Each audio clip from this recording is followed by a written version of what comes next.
اعوذ باللہ من الشیطان الرجیم بسم اللہ الرحمن الرحیم۔ تمام دیکھنے اور سننے والے ناظرین کو میری طرف سے السلام علیکم۔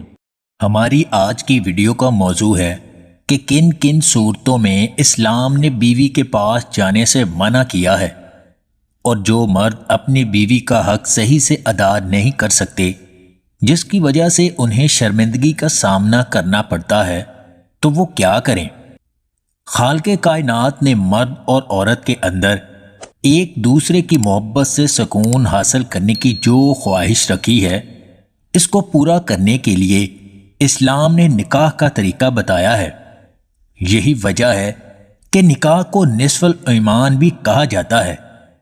بعض مرد بے صبری کے ساتھ حیض والی بیوی پر بھی ٹوٹ پڑتے ہیں، جبکہ قرآن کریم نے صاف الفاظ میں حالت حیض میں صحبت کرنے سے روکا ہے اور حرام قرار دیا ہے۔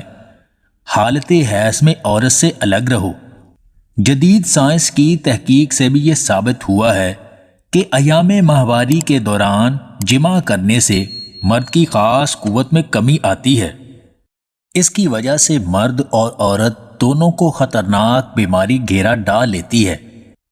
قربان جائیں شریعت محمدی کے، جس نے ہم کو احکام الہی کے ذریعے ایسی مذموم حرکات سے روکا۔ طبی ماہرین کا کہنا ہے جو مرد کمزور ہیں، بیوی کا حق ادا نہیں کر سکتے، وہ سفر جل کا پھل استعمال کریں، کیونکہ سفر جل 40 مردوں کے برابر طاقت پیدا کرتا ہے۔ اگر آپ کو ہماری یہ ویڈیو پسند آئے تو اسے لائک اور شیئر ضرور کیجیے گا، اور مزید ویڈیوز حاصل کرنے کے لیے دیسی ٹپس پوائنٹ چینل کو سبسکرائب کر لیں۔